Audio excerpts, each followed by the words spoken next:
What up, you guys, and welcome back to CHENG'S Aqua. Now we're doing a little bit of a different video compared to the most, but I'm gonna go and walk you guys through the process that I have when I'm breeding out my Bristlenose plecos. For example, their grow out tanks, their dimensions, their food, etc., all that fun stuff. Anyway, I've done a few videos on this before, but I'm gonna be going through step by step on my list that I have out here.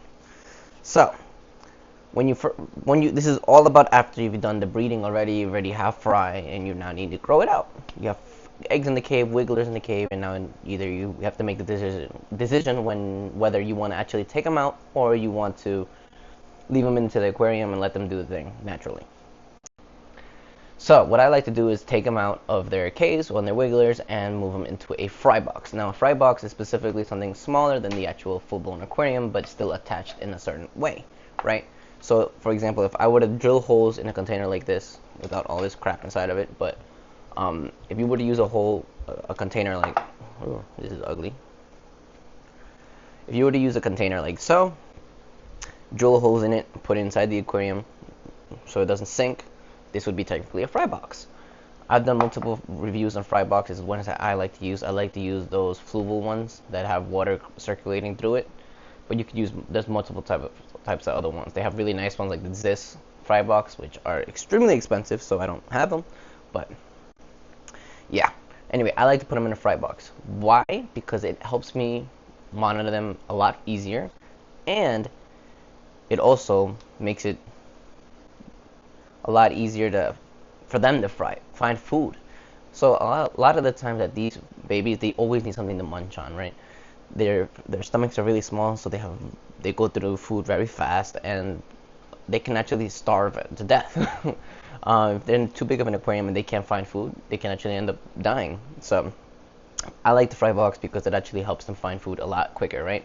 So the footprint of the fry box is a lot smaller than the full-blown aquarium, so eventually they'll find food fairly quickly. And I don't put any type of substrate or anything on the bottom, by the way. Okay? So fry box is definitely my go-to. Next one would be a 10-gallon aquarium. I would say 5, but 5 is just, I think, too much to work with, especially when you have fry. Too many variables can happen. Drops in temperature, changes in pH, fluctuation, all that fun stuff. No. Definitely recommend at least a 10-gallon, but no more than a 10-gallon until they're 1 inch big. Why? Because, again, food is one of the biggest concerns I have, because they can't find food quick enough. And if they can't find food quick enough, they can't eat. And if they can't eat, they probably won't survive, or they'll be weak.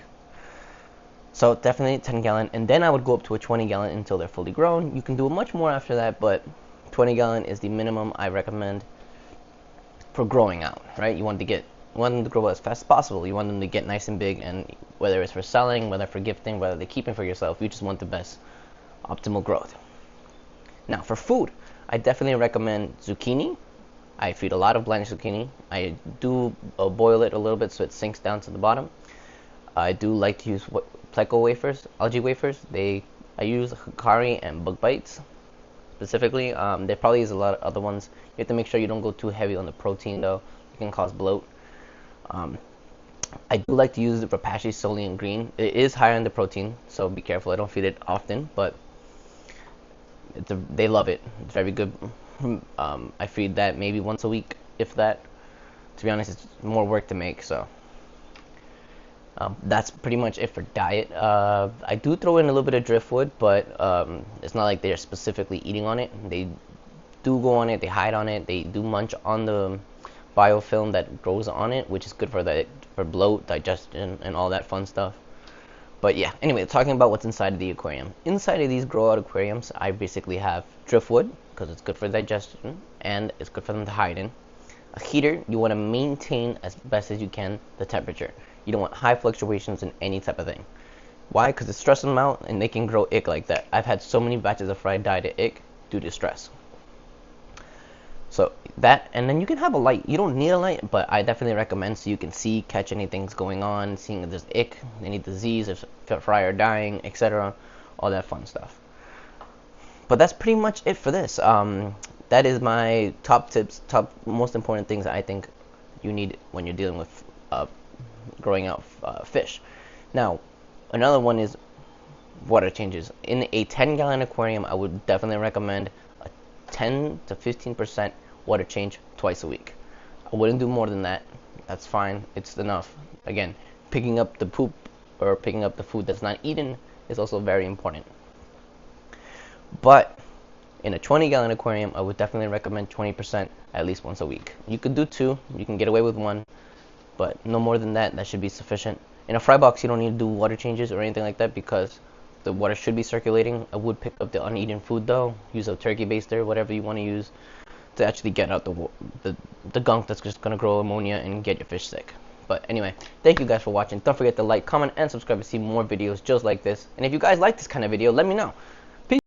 Thank you guys for watching, and don't forget to like, comment, and subscribe to see more videos like this. Why don't you check us out on TikTok and Instagram? We post daily there.